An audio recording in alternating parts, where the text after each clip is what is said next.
এখন বোধহয় হচ্ছে না, সরি ভুলে গেছি। তাহলে আবার এখান থেকে আবার স্টার্ট করতে হবে। আচ্ছা, public debt refer to the loan raise by the government within the country or form of promise outside the country. অর্থাৎ সরকারি ঋণ হচ্ছে সরকারের ব্যয় নির্বাহ করার জন্য সরকার অভ্যন্তরীণ উৎস থেকে এবং বহি উৎস থেকে যে টাকা সংগ্রহ করে থাকে তার সমষ্টি। অর্থাৎ যে সরকার যে টাকা সংগ্রহ করলো এই মূলধনের উপর আবার সরকারকে কিছু সুদ প্রয়োগ করতে হয়।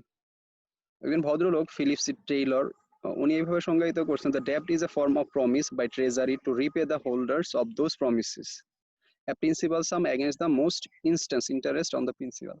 অর্থাৎ হচ্ছে এই ডেপ্টটা, ঋণটা হচ্ছে এমন একটা প্রতিজ্ঞা যেটা সরকারের যে ট্রেজারি বিভাগ আছে তারা করে থাকে। এরকম অর্থাৎ সরকারের ট্রেজারি বিভাগ এই মর্মে একটা প্রতিজ্ঞা করে যে যত টাকা ঋণ হিসেবে নেওয়া হয়েছে তার উপর কিছু প্রিন্সিপাল বা ইন্টারেস্ট রেট পেমেন্ট করা হবে, ঠিক আছে, ওই প্রিন্সিপালের এগেনস্টে। অর্থাৎ সর্বোপরি আমরা বলতে পারি সরকারের ব্যয় নির্বাহ করার জন্য অভ্যন্তরীণ কিংবা বহি উৎস থেকে যে টাকা সংগ্রহ করা হয় এবং সেই মূলধনের উপর সরকার সুদ প্রয়োগ করে থাকে, এটা হচ্ছে পাবলিক ডেট। আর পাবলিক ডেটটা হচ্ছে মূলত সরকারের যে ডেফিসিট বাজেটটা আছে এটাকে ফাইন্যান্স করার উদ্দেশ্য থাকে, ঠিক আছে। আমরা তাহলে এখন দেখি যে অবজেক্ট এন্ড কস্ট কি, অর্থাৎ সরকারি ঋণের উদ্দেশ্য এবং কারণগুলা কি কি, সরকার কেন ঋণ করে থাকে। তো ঋণের উৎস তো আমরা মোটা দাগে বললাম দুইটা, যে একটা অভ্যন্তরীণ আর একটা বহির্বিশ্ব থেকে সরকার করে থাকতে পারে। হ্যাঁ, অভ্যন্তরীণ উৎসের বিভিন্ন উৎস আছে, ব্যাংক, ফাইন্যান্সিয়াল ইনস্টিটিউশন, সরকার অনেক সময় বন্ড বিক্রি করে থাকে, সরকার ট্যাক্স দিয়ে থাকে। আর বহির্বিশ্ব থেকে বিভিন্ন আন্তর্জাতিক দাতা সংস্থা আছে, ওদের কাছ থেকে বিভিন্ন ভাবে ঋণ নিয়ে থাকে। তো এইসব ঋণের উদ্দেশ্য এবং কারণ, প্রথম কারণ হচ্ছে to cover the budget deficit, অর্থাৎ সরকারের যে বাজেটের যে ডেফিসিট ঘাটতি থাকে এটাকে ফুলফিল করা উদ্দেশ্য সরকারের। হ্যাঁ, এবং সরকারকে ঋণ করতে হয় এই কারণে যে কারণ সরকার বাজেট ডেফিসিট আছে, অর্থাৎ সরকারের আয় এবং ব্যয়ের মধ্যে সামঞ্জস্য নাই। সরকার আয়ের তুলনায় যদি ব্যয় বেশি করে ফেলে তাহলে সরকারের ডেফিসিট তৈরি হয়। তো সেই ডেফিসিটটাকে ফুলফিল করার জন্য সরকারকে ডেপ্ট করতে বা ঋণ করতে হয়।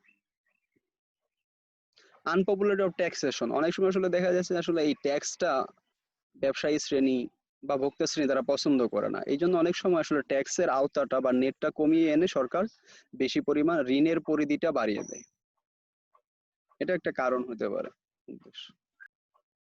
টু মেনটেন ইকোনমিক স্টেবিলিটি, অর্থাৎ অর্থনীতির স্থিতিশীলতা আনয়নের জন্য অনেক সময় সরকারকে বিভিন্ন জায়গায় ভর্তুকি দিতে হয় বা কিছু অপ্রত্যাশিত কিছু ঘটনা থাকে ইকোনমিতে ঘটার জন্য, তো সরকারকে তাৎক্ষণিক ঋণ করতে হয়। অর্থাৎ টু মেনটেন ইকোনমিক স্টেবিলিটি, অর্থনীতিতে স্থিতিশীলতা বজায় রাখার জন্য সরকার ঋণ করে থাকে।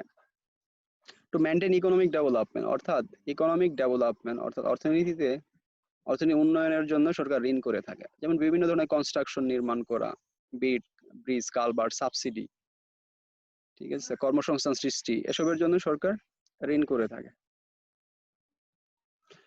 টু মিট আনএক্সপেক্টেড কন্টিজেন্সিস, ওই যে বলা হয় বিভিন্ন ন্যাচারাল ক্যালামিটিস থাকতে পারে, ফ্লাড থাকতে পারে, সাইক্লোন, তারপর যে কোনো ধরনের শক আসতে পারে। হ্যাঁ, হঠাৎ করে ডিপ্রেশন শুরু হলো ইকোনমিতে, বা এই যে এখন এই যে করোনাকালীন যে ক্রাইসিস, এই ধরনের আনপ্রেসিডেন্টেড ইভেন্ট যদি ঘটে ইকোনমিতে, এগুলা মিট আপ করার জন্য, এগুলাকে মোকাবেলা করার জন্য সরকার ঋণ করে থাকে। টু ফাইন্যান্স ওয়ার, কোন একটা দেশ যদি যুদ্ধে জড়ায় যায় সেক্ষেত্রে সরকারকে ঋণ করতে হয়, কারণ যুদ্ধের প্রচুর খরচ আছে। হ্যাঁ, two finance public sector enterprise, সরকারের বিভিন্ন ব্যবসায়িক বা স্বায়ত্তশাসিত প্রতিষ্ঠান আছে, তো তাদেরকে ফাইন্যান্স করার জন্য অর্থ সরবরাহ করার জন্য সরকার ঋণ প্রদান করে থাকে। ফর ওয়েলফেয়ার প্রোগ্রাম, হ্যাঁ, তো ওয়েলফেয়ার বলছে জনকল্যাণমূলক বিভিন্ন কাজে সরকারকে ব্যয় করতে হয়, যেমন সোশ্যাল সেফটি নেট প্রোগ্রাম বা সামাজিক নিরাপত্তা খাত। হ্যাঁ, সামাজিক নিরাপত্তা খাতের মধ্যে আছে বয়স্ক ভাতা, বিধবা ভাতা, তারপর বিভিন্ন ধরনের কাজের বিনিময়ে খাদ্য কর্মসূচি, এগুলি। হ্যাঁ, এইসব যে সোশ্যাল সিকিউরিটি বা সোশ্যাল সেফটি নেট যে প্রোগ্রামগুলো আছে এগুলো বাস্তবায়ন করার জন্য সরকারকে ঋণ করতে হয়।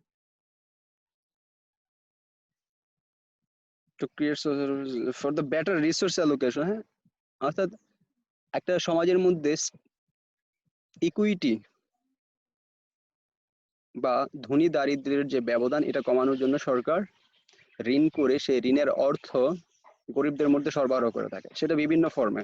বিভিন্ন সরকার খাদ্য সহায়তা দেয় বা কম সুদে ঋণ দেয়, হ্যাঁ, দারিদ্র কৃষকদের। তো এইভাবে সরকার ধনী দারিদ্র্যের বৈষম্য কমাইতে পারে। তো এগুলি ছিল অবজেক্ট এবং কজ, সরকার কেন ঋণ করবে, সরকারি ঋণের উদ্দেশ্য এবং কারণগুলো। আমরা নেক্সট দেখি ক্লাসিফিকেশন অফ পাবলিক ডেপ্ট। এই পাবলিক ডেপ্টের প্রকারভেদগুলো কি? প্রথম হচ্ছে internal and external, productive and unproductive, voluntary and compulsory, redeemable and irredeemable, short, medium, long run term আছে, ফান্ডেড, আনফান্ডেড, মার্কেটেবল আর non marketable, gross and net. হ্যাঁ, এগুলো হচ্ছে প্রকার। আমরা এক এক করে দেখি এই প্রকারগুলো কি কি। হ্যাঁ, ইন্টারনাল, হ্যাঁ, ইন্টারনাল এক্সটার্নাল। ইন্টারনাল লোন হচ্ছে রেজ ফ্রম দ্য অর্থাৎ সরকার একটা অভ্যন্তরীণ ইকোনমি থেকে যে ধরনের ফান্ড গুলা বা ঋণ সংগ্রহ করে থাকে তাকে বলা হচ্ছে অভ্যন্তরীণ ঋণের উৎস বা অভ্যন্তরীণ ঋণ। এর মধ্যে কমার্শিয়াল ব্যাংক থেকে নেয়, সেন্ট্রাল ব্যাংক থেকে। এটা সাধারণত এটা involves only transfer of fund from, আচ্ছা, এটা হচ্ছে জনগণের কাছ থেকে গভর্নমেন্টের কাছে টাকা যায়, ঠিক আছে। আচ্ছা, এক্সটার্নাল লোন হচ্ছে যে বহির্বিশ্ব থেকে প্রমিস করে নিয়ে আসে সরকার, যে হ্যাঁ আমি বাইরের বিভিন্ন দেশে, বহির্বিশ্বের বিভিন্ন উৎস আছে ঋণের। ওয়ার্ল্ড ব্যাংক আছে, আইএমএফ আছে, এশিয়ান ডেভেলপমেন্ট ব্যাংক আছে, হ্যাঁ। তারপর বিভিন্ন দ্বিপাক্ষিক সম্পর্ক আমাদের বিভিন্ন দেশের সাথে থাকে, ওদের দেশ থেকে, চায়না, জাপান থেকে, ইউএসএ থেকে, এইসব জায়গা থেকে বিভিন্ন আমরা লোন পেয়ে থাকি। তো এটা করতে গেলে বাইরে এক্সটার্নাল সোর্স থেকে যদি আমরা ঋণ করতে চাই, তার জন্য আমাদের কি করতে হয়? একটা সুদ দিতে হয়।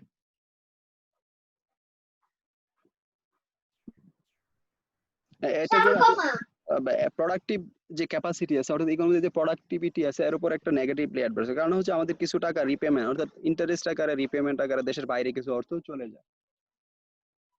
এটার একটা সাইড ইফেক্ট আছে, হ্যাঁ, বহির্বিশ্ব থেকে ঋণ নিয়ে আসার। প্রোডাক্টিভ অ্যান্ড আনপ্রোডাক্টিভ ডেট, অর্থাৎ প্রোডাক্টিভ ডেট হচ্ছে আর loan is for the project which earns income of the government. অর্থাৎ প্রোডাক্টিভ ডেট হচ্ছে সরকার প্রোডাক্টিভ কর্মকাণ্ডের জন্য যে ঋণটা করে থাকে। যেমন সরকার কনসিডার স্টিল প্ল্যান্টস, হ্যাঁ, সরকার বিভিন্ন ধরনের পাওয়ার প্রজেক্ট তৈরি করলো, ব্রিজ কনস্ট্রাকশন, রেল রোড বা হাই রোড নির্মাণ করার জন্য সরকার ঋণ করে থাকতো। তো এই ধরনের ঋণকে বলা হচ্ছে প্রোডাক্টিভ ডেট। আর আনপ্রোডাক্টিভ ডেট হচ্ছে যে এই ধরনের যে সাধারণত যে প্রোডাকশনের সাথে রিলেশন নাই এই ধরনের ঋণগুলা করার, যেমন যুদ্ধের ব্যয় নির্বাহ, হ্যাঁ, তারপরে হচ্ছে যে হঠাৎ করে বন্যা আসলো বা প্রাকৃতিক দুর্যোগ আসলো, এই ক্ষেত্রে তাদেরকে সাবসিডি বা খাদ্য সরবরাহ করার জন্য সরকার ঋণ করলো, এগুলো সরাসরি প্রোডাকশনের সাথে রিলেশন না। Voluntary and compulsory. ভলান্টারি হচ্ছে বাধ্যবাধকতা ছাড়া সরকারের বিভিন্ন বিভিন্ন সময় সরকারকে, সরকারি যে ফান্ড আছে এই ফান্ডে মানুষজন টাকা পয়সা জমা দেয়। যেমন এই যে প্রধানমন্ত্রী ত্রাণ তহবিল আছে, হ্যাঁ, তো বিভিন্ন ক্রাইসিস মুভমেন্টে দেখা গেছে ব্যবসায়ী সংগঠন বা বিভিন্ন ব্যক্তি বা পেশাজীবী সংগঠন, চিকিৎসক সংগঠন বা ইঞ্জিনিয়ারিংদের যে সংগঠন, তারা বিভিন্ন সময় প্রধানমন্ত্রীর যে ত্রাণ তহবিলে টাকা জমা দেয়। এটা কোনো বাধ্যবাধকতা নাই, মানুষ এমনিতেই দেয়। এটা হলো হচ্ছে ভলান্টারি। এইভাবে মানুষজন সরকারি ফান্ডে টাকা রাখে, এইভাবে সরকার ঋণের অর্থ সরবরাহ মানে কালেক্ট করতে পারে সরকার আইন। আর কম্পালসারি ডেপ্ট হচ্ছে যে গভর্নমেন্ট ইউজ ফোর্স আছে, যেটা করে যে সরকার মানুষকে সরকারি ফান্ডে টাকা পয়সা দেওয়ার জন্য সরকার ফোর্স করে, আইন করে দেয়, এটা দিতেই হইব, এটা যদি কেউ ভায়োলেট করে তার জন্য পানিশমেন্ট আছে। আচ্ছা, রিডেমেবল আর একটা হচ্ছে ইরিডেমেবল। হ্যাঁ, রিডেমেবল আর those for which the government is committed to repay. Redeemable হচ্ছে যে সরকার কিছু ঋণ করে থাকে এই শর্তে যে একটা নির্দিষ্ট মেয়াদের পরে ওই লোনটা পরিশোধ করা হইব। তো এটা হচ্ছে রিডেমেবল। একটা নির্দিষ্ট ডেট থাকে যে ওই ডেটটা আসলে পরে সরকার ওই ঋণটা পরিশোধ করে দেবে। আর এরকম যেটা সরকারের কোনো কমিটমেন্ট থাকে না কখন পরিশোধ করার, এক নির্দিষ্ট কোনো টাইম নাই, হ্যাঁ, কোনো কন্ট্রাকচুয়াল না, লিখিত দলিলপত্র নাই, এই ধরনের যে ঋণগুলো সরকার করে থাকে এটাকে বলা হচ্ছে ইরিডেমেবল ডেম। শর্ট, মিডিয়াম আর লং রান কিছু লোন আছে বা ডেপ্ট আছে। শর্ট রান ডেপ্ট গুলা বা লোন গুলা কি is usually incurred for a period of 3 month to 1 year, অর্থাৎ 3 মাস থেকে 1 বছরের মেয়াদে যে ঋণগুলো সরকার করে থাকে একে বলা হচ্ছে শর্ট রান ডেপ্ট বা লোন। এটা বলা হচ্ছে generally for covering the temporary deficit, অর্থাৎ সাময়িক যে বাজেট ঘাটতি আছে বা সরকারের বিভিন্ন উন্নয়ন প্রকল্পের জন্য সাময়িক বা হঠাৎ করে ইকোনমিতে যদি কোনো শক থাকে এটাকে মিট আপ করার জন্য সরকার এই ধরনের লোনগুলা বা ঋণগুলা করে থাকে। আর মিডিয়ামটা হচ্ছে এটার সময়টা বলা হচ্ছে যে ফর মোর দেন 1 বছর থেকে 10 বছরের নিচে যে ঋণের মেয়াদ গুলো থাকে এগুলো হচ্ছে মিডিয়াম টার্ম লোন। এগুলো সাধারণত এই ধরনের লোন গুলা করার উদ্দেশ্য থাকে ওয়ার ফাইন্যান্স মিট এক্সপেন্সিভ, শিক্ষা ক্ষেত্রে ব্যয় বা যুদ্ধের ব্যয় নির্বাহ করার জন্য মিডিয়াম টার্ম লোনগুলো সরকার করে থাকে। আর লং টার্ম লোনগুলো হচ্ছে এটা হচ্ছে দীর্ঘমেয়াদী একটা লোন, যেটা আসলে সাধারণত 10 বছরের বেশি মেয়াদী যে ঋণগুলা এগুলাকে বলা হচ্ছে লং টার্ম লোন। অর্থাৎ সরকার যে ঋণ নিল এই ঋণটা সাধারণত 10 বছরের মধ্যে পরিশোধ করতে হয় না, 10 বছরের বেশি সময় হলে পরে এই ধরনের ঋণগুলো পরিশোধ করতে হয়। এটা সাধারণত সরকারের যে উন্নয়ন যে প্রকল্পগুলো আছে এগুলা বাস্তবায়ন করার জন্য বা সরকারের যে মেগা প্রজেক্ট গুলো আছে, ঠিক আছে, এই প্রজেক্ট বাস্তবায়ন করার জন্য সরকার দীর্ঘমেয়াদে লোন নিয়ে থাকে। আচ্ছা, এখানে হচ্ছে ফান্ডেড, আনফান্ডেড আর মার্কেটেবল, নন মার্কেটেবল। এগুলো হচ্ছে funded debt, is long term debt usually for the certain for the creation of permanent. আচ্ছা, ফান্ডেড লোনটা বা ডেপটা বলা হচ্ছে এটা হচ্ছে একটা দীর্ঘমেয়াদী ঋণ। আর এই দীর্ঘমেয়াদী ঋণটা নেওয়া হয় সাধারণত সম্পত্তি বা অ্যাসেট, অর্থাৎ ইকোনমিতে কিছু সম্পদ তৈরি করার জন্য। আর এটা হচ্ছে provision is made for the repayment of the, আর এই ঋণটা আবার পরিশোধ করে দিতে হয়, ঠিক আছে। অর্থাৎ সরকার অর্থনীতিতে কিভাবে সম্পদ বাড়ানো যায় বা কর্মসংস্থান সৃষ্টি করা যায় দীর্ঘমেয়াদে, এবং ওই দীর্ঘমেয়াদ শেষে এই ঋণটাকে আবার পরিশোধ করে দিতে হয়। এটা হচ্ছে ফান্ডেড। আর আনফান্ডেড ডেপ্ট হচ্ছে এটা স্বল্প মেয়াদী একটা ডেপ্ট, হ্যাঁ। আর এটা হচ্ছে সরকারের নিত্য যে ব্যয় কার্য আছে এগুলো নির্বাহ করার জন্য অনেক সময় শর্ট রান বা স্বল্প মেয়াদী কিছু ঋণ হয়। আর এই ঋণগুলো সাধারণত 1 বছরের মধ্যেই আবার পরিশোধ করে দিতে হয় সরকারকে। Unfunded debt. তো এইভাবে আসলে বিভিন্ন ক্লাসিফিকেশন, মার্কেটেবল নন মার্কেটেবল। কিছু marketable loan, the securities are traded or, আচ্ছা, এটা মার্কেটেবল লোন। হ্যাঁ, মার্কেটেবল লোনটা হচ্ছে যে যেমন বিভিন্ন ধরনের সিকিউরিটি, গভর্নমেন্টের বিভিন্ন ধরনের সিকিউরিটি সরকার বিক্রি করে থাকে, ঠিক আছে। In case of marketable loan, the securities are traded or negotiable in the open market. আমাদের সিকিউরিটি এক্সচেঞ্জ কমিশন আছে, তাই না?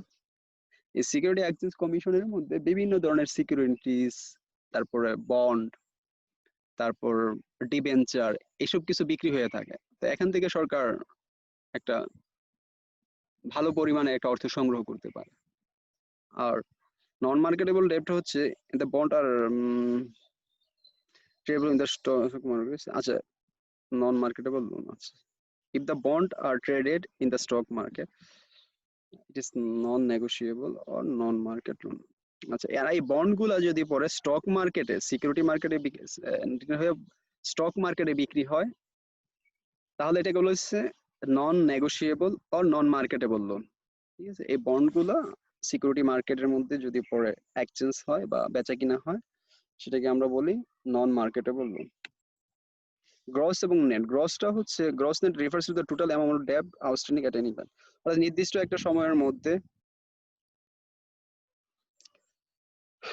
যে পরিমাণ ঋণ এক্সিস্ট করতে থাকে একটা ইকোনমিতে বা দেশে এটাকে বলছে গ্রস। আচ্ছা, গ্রস থেকে নেটটা কিভাবে আসবো? নেটটা হচ্ছে gross minus fund earmark for a repayment. আচ্ছা,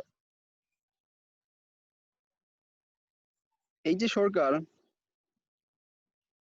নেট ডেটটা, আমরা টোটাল যে গ্রস ডেট বা লোন আছে এখান থেকে আমরা মাইনাস করে দিব fund earn for the repayment. অর্থাৎ অনেক সময় দেখা যাচ্ছে সরকার 1 বছরে যত টাকা ঋণ করে সেই ঋণটা পরিশোধ করতে পারে না 1 বছরের মধ্যে, হ্যাঁ। কিছু কিছু ঋণ সরকারের অপরিশোধিত থেকে যায়, অর্থাৎ সে সক্ষমতা থাকে না সরকার ঋণ পরিশোধ করার। অর্থাৎ ১ বছরে যতটুকু ঋণ হইলো এ থেকে যে কি সরকারের যেটুকু সক্ষমতা আছে রিপেমেন্ট করার, এইটুকুকে মাইনাস করে দিলে যে এক্সট্রা যে লোন বা ডেপ বা ঋণটুকু থেকে যায় এটাকে আমরা বলবো নেট ডেপ। ঠিক আছে? টোটাল মাইনাস আর যেটুকু পেমেন্ট করা হয় এটুকুকে মাইনাস করে দেওয়া হলো। তাহলে কিছু যে ঋণটা থাকবে সরকারের আনপেয়েবল, ওটাকে বলা হচ্ছে নেট ডেপ।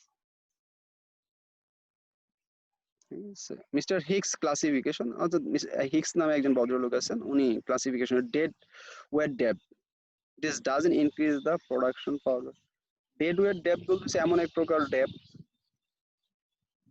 যে ডেপটা বা ঋণটা প্রোডাক্ট যে আসলে উৎপাদন বৃদ্ধি করে না বা উৎপাদনের যে সক্ষমতা বৃদ্ধি করে না। কিছু কিছু ঋণ আছে সরকারের যে ঋণটা উৎপাদন সক্ষমতা বৃদ্ধি করে না, এই ধরনের ঋণকে বলা হচ্ছে dead weight debt. Passive debt doesn't yield money income or doesn't increase আসলে পেসিভ ডেপ পরোক্ষ কিছু ঋণ আছে, এই ঋণগুলো আসলে তেমন অর্থ সংগ্রহ করে না, আবার একই সাথে প্রোডাক্টিভ পাওয়ার অর্থাৎ উৎপাদন যে ক্ষমতা এটাও বৃদ্ধি করে না। Active debt certain asset which doesn't increase productive.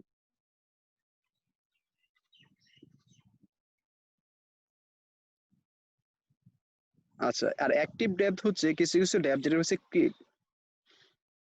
Creation of asset which does, আচ্ছা কিছু কিছু ডেপ্ট আছে অ্যাক্টিভ ডেপ্ট হলো যে এই ধরনের ডেপ্ট বা ঋণ যেটা সম্পদ তৈরি করে বাট উৎপাদনের যে সক্ষমতা সেটা বৃদ্ধি করে না। তো উনি মিস্টার ভদ্রলোক মিস্টার হিক্স উনি এইভাবে ক্লাসিফাই করলেন এটাকে। আচ্ছা, রিডেমশন অফ দ্য পাবলিক ডেপ্ট। রিডেমশন অফ পাবলিক ডেপ্ট হচ্ছে সরকারি ঋণ পরিশোধ করা। হ্যাঁ, বিভিন্ন কিভাবে সরকার এই যে ঋণটা নিল বিভিন্ন উৎস থেকে বিভিন্ন প্রকার আছে। হ্যাঁ, তো এগুলো রিডেমশন অফ পাবলিক ডেপ্ট অর্থাৎ সরকারি ঋণের দায়গুলা বা দেনাগুলা কিভাবে সরকার বা এটার প্রক্রিয়াটা কি, সরকার যে ঋণ নিল এটার পরিশোধ করার প্রক্রিয়া বা মেথোডোলজি কি বা কিভাবে করবেন। The redemption of public debt হচ্ছে government borrow with a promise to repay the principal। আচ্ছা, সরকারের ঋণের প্রধান উদ্দেশ্য থাকে কারণ সরকার তো আর এমনিতে ঋণ পাইবো না বিভিন্ন উৎস থেকে। তো সরকার ঋণ তখনই সংগ্রহ করতে পারবো যখন ওই ঋণের এগেনস্টে সে ইন্টারেস্ট পে করবো। তো সুতরাং সরকার যে বড় করলো বা ধার করলো এটা ধার করে এই প্রতিজ্ঞায় যে প্রিন্সিপাল সহ সে ইন্টারেস্ট সহ সে প্রিন্সিপালটা ফেরত দিয়ে দিবে। ঠিক আছে? আচ্ছা, এখানে বলা হয়েছে growing public debt means the increasing burden or greater. আচ্ছা, যদি পরে পাবলিক অর্থাৎ সরকারি ঋণ যদি বৃদ্ধি পায় এটার অর্থ হচ্ছে মানুষের তাহলে এই সরকারি ঋণ বৃদ্ধি পালে মানুষের তার বোঝাটা বেড়ে যাবে। হ্যাঁ, আরেকটা হচ্ছে যে বেশি হারে ট্যাক্স আসবে। সরকার যদি বেশি পরিমাণ ঋণ করে তাহলে ট্যাক্সের পরিমাণ বাড়বে এবং মানুষের উপর তার বোঝাটাও বাড়বে, ঋণের বোঝা বাড়বে। In future which has demoralizing effect if the government fails to meet the previous obligation they will not be able to raise new। আচ্ছা, এটা বলা হচ্ছে ভবিষ্যতে এটার একটা ইম্প্যাক্ট আছে। সেই ইম্প্যাক্টটা কি, সরকার যদি পরে কোন একটা নির্দিষ্ট বছরে যদি তার ঋণটা পরিশোধ করতে না পারে তাহলে পরবর্তী বছর সরকারের ঋণ করার সক্ষমতাটা কমে যাবে। কারণ সরকার অভ্যন্তরীণ বা বহি উৎস যে উৎস থেকে ঋণ নিক না কেন তারা যদি সঠিক সময়ে সুদ সহ সেই ঋণটা পরিশোধ করতে না পারে তাহলে নেক্সট ইয়ারে সেই উৎস থেকে সরকার আর ঋণ পাবে না।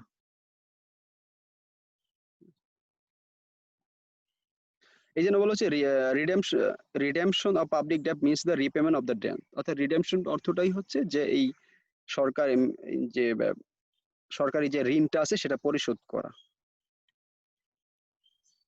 আচ্ছা, রিপুডিউশন অর্থাৎ সরকার কিছু কিছু ঋণ সরকার অস্বীকার করলো বা দিতে অনীহা প্রকাশ করলো। হ্যাঁ, রিপুডিউশন, the government refused to repay the debt, government doesn't recognize its obligation to repay the loan, the principal। সরকার অনেক সময় কিছু কিছু ঋণকে সে স্বীকৃতি দেয় না, অর্থাৎ তার মূলধন এবং সুদ দিতে অস্বীকৃতি জানায়। হ্যাঁ, সরকার বিভিন্ন সময় বিভিন্ন স্ট্র্যাটেজি বা আইন করে এই ধরনের ঋণগুলো থেকে মুক্তির চেষ্টা করে।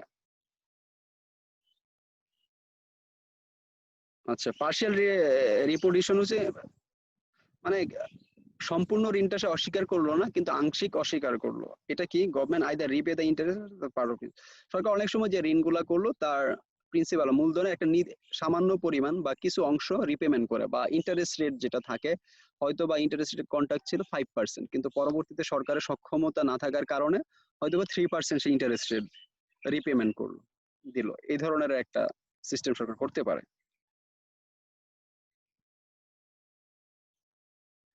আচ্ছা, তো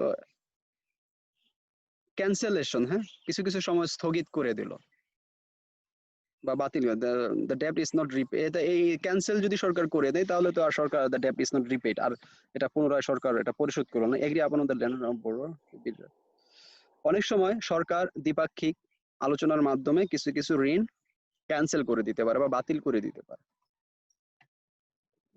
আচ্ছা, রিফান্ডিং কি? Is a process replacing maturity bond by issuing. আচ্ছা আচ্ছা, রিফান্ডিং বলা হচ্ছে যে যে বন্ড যখন ছাড়া হয় তখন বন্ডের নির্দিষ্ট একটা মেয়াদ থাকে, সেটা 5 বছর মেয়াদি হতে পারে বা 10 বছর মেয়াদি হতে পারে। আচ্ছা, এই যখন এই বন্ডের মেয়াদটা উত্তীর্ণ হয়ে যায় তখন তাকে ম্যাচুরিটি বলা হয়। অর্থাৎ একটা বন্ডের যদি কন্ট্রাক্ট 5 ইয়ার্স থাকে, এই 5 ইয়ার্স এর পরে সরকারকে ওই বন্ড যারা ক্রয় করলো তাদের যে প্রিন্সিপাল বা মূলধনকে ফেরত দিয়ে দিতে হয়। তো এখন সরকার বিভিন্ন বন্ড ছেড়ে মার্কেট থেকে টাকা সংগ্রহ করতে পারে। তখন সরকার বন্ড ছাড়লো, তো বন্ডের ম্যাচুরিটি ছিল লেটস সে 5 ইয়ার্স। এখন 5 ইয়ার্স এর পরে যারা যারা বন্ডের গ্রাহক ছিল তাদেরকে প্রিন্সিপাল ফেরত দিয়ে দিতে হবে। এখন সরকারের সে সক্ষমতা নাই, তখন সরকার কি করতে পারে? এই ম্যাচুরিটি যে বন্ডগুলো যেগুলো ম্যাচিউর হয়ে গেছে সেগুলোকে আবার নতুন বন্ডে ট্রান্সফার করে দিতে পারে। অর্থাৎ ম্যাচুরিটির বয়সটা বা সীমাটা সে বৃদ্ধি করতে পারে। এটা হচ্ছে refunding, usually done to meet the maturity requirement short run. আচ্ছা, কিছু কিছু লোন ছিল শর্ট রান, হ্যাঁ, স্বল্প মেয়াদি। এখন সরকারের যেহেতু সক্ষমতা নাই, তো সেই শর্ট রান বা স্বল্প মেয়াদি ঋণগুলোকে সে দীর্ঘমেয়াদী ঋণে রূপান্তর করে দিতে পারে, সরকার আইন করে বা আলোচনা করে, হ্যাঁ। আচ্ছা, কনভার্সন হচ্ছে যে changing old loan into new loan. পুরাতন লোনগুলার আবার নতুন করে রিনিউ করলো, হ্যাঁ, বিভিন্ন কন্ট্রাক্টে হয়তো বা তাদের ইন্টারেস্ট রেট বাড়ায় দেওয়া বা কিছু শর্ত সাপেক্ষ শিথিল করে। এইভাবে সরকার, কারণ সরকারের সক্ষমতা নাই ঋণ পরিশোধ করা, এই জন্য পুরাতন লোন যে ঋণগুলো এগুলোকে আবার নতুন রূপে রূপান্তর করা বিভিন্ন ধরনের সুযোগ সুবিধা বৃদ্ধি করে।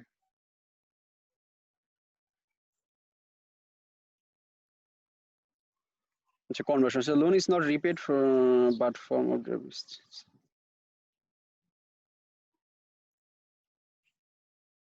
এই যে বলা হচ্ছে কনভার্সন হচ্ছে is the arrangement of interest rate, ঠিক আছে।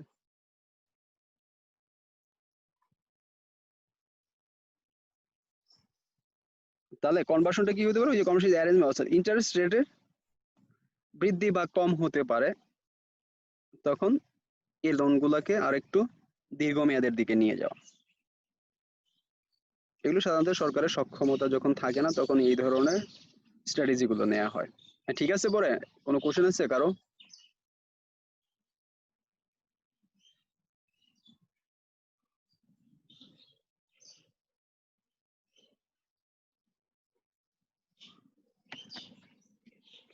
কি ব্যাপার, ঠিক আছে? না হ্যাঁ হ্যাঁ, কারো কি কোনো কোশ্চেন আছে? না স্যার।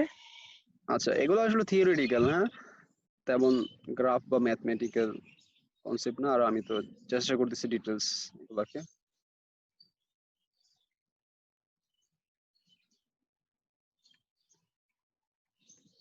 আচ্ছা, তাহলে আমাদের আর দুটা তিনটা স্লাইড আছে। আচ্ছা, সিঙ্কিং বন্ড, হ্যাঁ, এটা হচ্ছে যে কিছু কিছু বন্ড আসলে সিঙ্কিং বলতে হচ্ছে নিমজ্জিত, হ্যাঁ।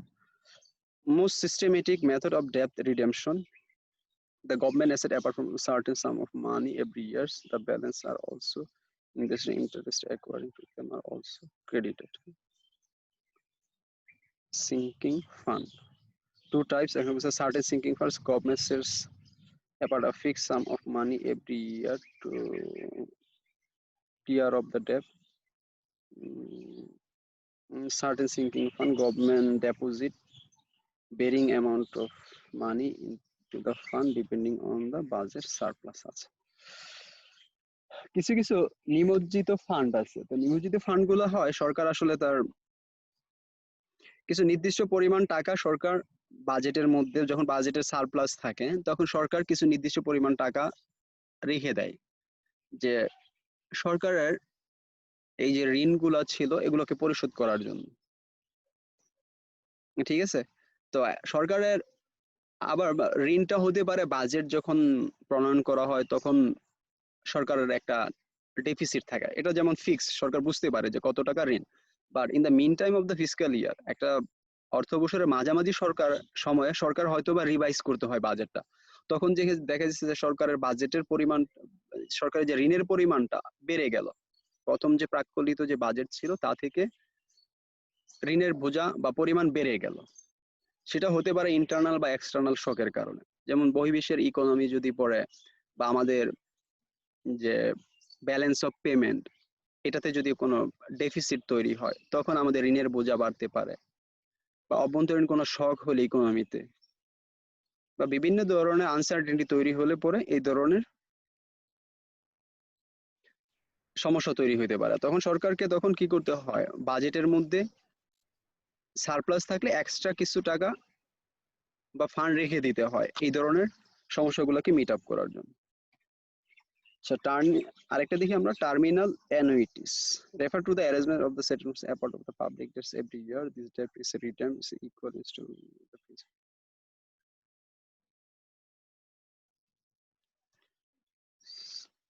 Settle a part of public, আচ্ছা টু মেথড আছে, serial bond redemption, the debt is will be redeemed in an installation in the serial number of order lottery।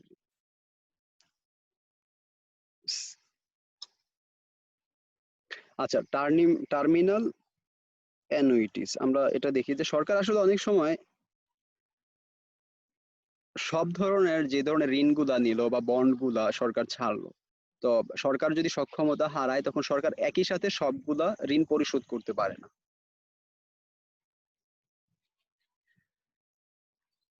তো এখন সরকারকে তো হয়তোবা সবগুলা ঋণ সে পরিশোধ করতে পারে না, বা সবগুলা বন্ডের টাকা ম্যাচুরিটি হয়ে গেলে পরে সে রিপেমেন্ট করতে পারে না।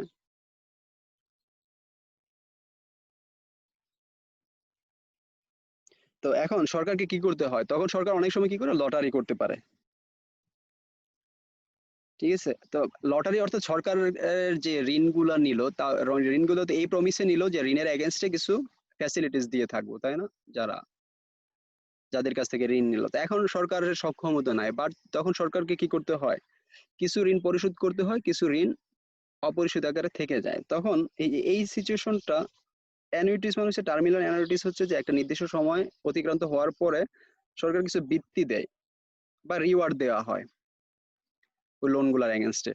তো এখন না পারলে সরকার এই কি কি স্ট্র্যাটেজিতে নিতে পারে, যেমন সরকারের পার্শিয়ালি সক্ষমতা আছে ঋণ পরিশোধ করা, তখন সরকার অনেক সময় লটারি করলো, যে লটারির মধ্যে যাদের নাম সিলেক্ট হলো তাদেরকেই শুধু তাদেরকেই রিওয়ার্ড দেওয়া হবে, বা তাদের ইন্টারেস্টটাই পেমেন্ট করা হবে, বাকিদেরকে পরে করা হবে। এই ধরনের একটা মেথড থাকতে পারে, হ্যাঁ, এই যে লটারি মেথড। আর একটা হচ্ছে সিরিয়াল বন্ড রিডেমশন, অর্থাৎ কিছু যেমন বন্ডের আবার কিছু সিরিয়াল থাকে, তো হ্যাঁ, সরকার তখন ওই সিরিয়ালি ধরলো, যেমন হয়তো বা 1 থেকে 500 পর্যন্ত সিরিয়াল আছে। তো এখন 1 থেকে 500 পর্যন্ত সিরিয়াল, এখন সরকার হয়তো বা 200 জনকে সুযোগ সুবিধা দেওয়ার বা বন্ডের ইন্টারেস্ট দেওয়ার সক্ষমতা আছে, তখন সরকার কি করব, ওই 1 থেকে 200 পর্যন্ত যারা সিরিয়াল ছিল তাদেরটুকু শুধু ইন্টারেস্ট পেমেন্ট দিয়ে দিব, তো বাকিদেরকে পরে দেওয়া হলো। তো এই ধরনের একটা সিস্টেম সরকার করতে পারে। আচ্ছা, ক্যাপিটাল লেভি এটা আবার বলা হয়। আচ্ছা, তাহলে এখন দেখি যে সরকার এই যে ঋণ করলো, ঋণ পরিশোধ করার স্ট্র্যাটেজি দেখলাম, ঠিক আছে না? তো ক্যাপিটাল লেভি অর্থাৎ সরকার কিভাবে ফাইন্যান্স করলো এই ঋণগুলো হচ্ছে heavy tax on property and certain asset exclusively for repayment. আচ্ছা, ডেপ, এই যে ঋণ পরিশোধ করার জন্য সরকার কি করতে পারে, মানে একটু মোটা অঙ্কের টাকা ট্যাক্স, প্রপার্টি বা সম্পত্তির উপর আহ, বেশি হারে ট্যাক্স দিতে পারে, ট্যাক্স ইম্পোজ করতে পারে। তারপর কিছু নির্দিষ্ট সম্পত্তির উপর সরকার ট্যাক্স দিতে পারে। একটা হচ্ছে on time tax. One time tax হচ্ছে যে একটা একবার করে ট্যাক্স ইম্পোজ করা, হ্যাঁ। এটা বিভিন্ন ফর্মে হতে পারে, সরকার যেমন ব্যাটের পরিমাণ বাড়ানো বা আয়কর বাড়ানো, বা বিভিন্ন ধরনের সরকারি যে সম্পত্তি যেগুলো ছিল, ইজারা ছিল, ইজারার হার বা ইজারার পরিমাণ বাড়ানো সরকারি সম্পত্তিতে, ঠিক আছে, বা সরকারের যেই স্বায়ত্তশাসিত প্রতিষ্ঠান তাদেরকে টার্গেট দিয়ে দেয় যে তোমরা একটা নির্দিষ্ট বছরে এত টাকা সরকারি ফান্ডে জমা দিবা বা এত টাকা প্রফিট করে নিয়ে আসবা, ঠিক আছে। আচ্ছা, এটা হচ্ছে ফেভার বাই দ্য রিকার্ড। আর তখন এই যে রিকার্ড এবং পিগুবিয়ান যে ট্যাক্সের যে থিওরি আছে সেটাকে অ্যাপ্লাই করা, হ্যাঁ। এইভাবে ট্যাক্সের মাধ্যমে ফান্ড কালেক্ট করে ওই যে ডেপ ছিল ওটাকে রিপেমেন্ট করতে হবে। রিডেমশন মধ্যে এক্সটার্নাল ডেপ। আচ্ছা, এখন এই যে বহির্বিশ্ব থেকে যে যে ঋণগুলা করা হলো, এটার প্রক্রিয়াটা কি, হ্যাঁ, সরকার কিভাবে রিডেম করতে পারে?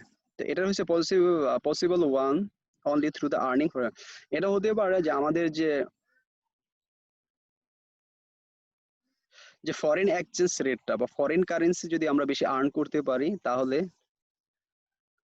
আমরা যে বহি উৎস থেকে বা বিদেশি উৎস থেকে যে ঋণগুলা নিলাম সেটা পরিশোধ করার সক্ষমতা বাড়বে। আর ওটা তখনই সম্ভব যখন আমাদের ব্যালেন্স অফ পেমেন্টটা সারপ্লাস থাকে বা পজিটিভ থাকে। এর মানে কি, আমরা যখন বেশি এক্সপোর্ট কম করব ইম্পোর্টের তুলনায়, তখন ওখান থেকে আমাদের কিছু সারপ্লাস আয় থাকবে। সেই আয় দিয়ে আমরা বহি উৎস থেকে যে ঋণগুলা করলাম সেই ঋণের সুদ সহ মূলধন পরিশোধ করতে পারবো। এটা একটা স্ট্র্যাটেজি। আর একটা হচ্ছে, if the foreign funds are invested in those area of export producing goods. আচ্ছা, এই যে ফরেন উৎস থেকে যে ঋণগুলো নিয়ে আসলাম, এই ঋণগুলো যদি প্রোডাক্টিভ বা এক্সপোর্ট ওরিয়েন্টেড যে সেক্টর গুলো আছে এগুলোতে যদি আমরা ইনভেস্ট করতে পারি, তাহলে আমাদের ঋণ পরিশোধের সক্ষমতা বৃদ্ধি পাবে। এবার বাইরের উৎস থেকে ঋণ নিয়ে এসে আমরা যদি শুধু ভোগবিলাস করার জন্য ব্যয় করে থাকি, তাহলে তো আমরা ঋণ পরিশোধ করতে পারবো না। বহি উৎস থেকে যে ঋণগুলো আনবো সেগুলোকে নিশ্চিত এইটুকু নিশ্চিত করতে হবে যাতে এগুলো প্রোডাক্টিভ সেক্টরে ইউজ হয়, যাতে করে আমরা ঋণ পরিশোধের সক্ষমতা অর্জন করতে পারি।